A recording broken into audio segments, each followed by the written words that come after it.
Le président de la Conférence des évêques de France a été reçu par le ministre de l'Intérieur quelques jours après la publication d'un rapport qui a révélé l'ampleur des abus sexuels commis au sein de l'Église depuis les années 50.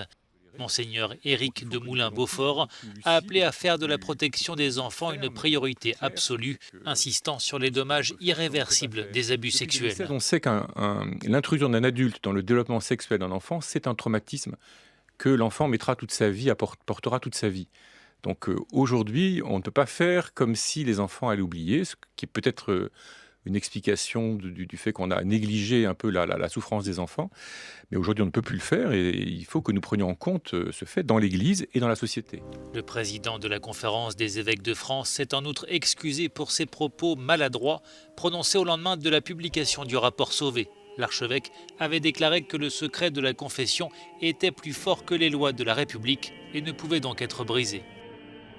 Devant l'Assemblée nationale, le ministre français de l'Intérieur, Gérald Darmanin, a exhorté les prêtres ayant connaissance de faits de pédocriminalité à les porter aux autorités françaises. Le secret de la confession est, depuis quasiment 200 ans dans notre droit, connu comme un secret professionnel, au même titre que les médecins ou les avocats. Il souffre cependant d'exception lorsqu'il concerne notamment les crimes commis pour des enfants de moins de 15 ans. L'enquête menée par la commission Sauvé sur une période de 70 ans a recensé plus de 3000 agresseurs sexuels et environ 330 000 victimes. Le pape a exprimé plusieurs fois sa honte.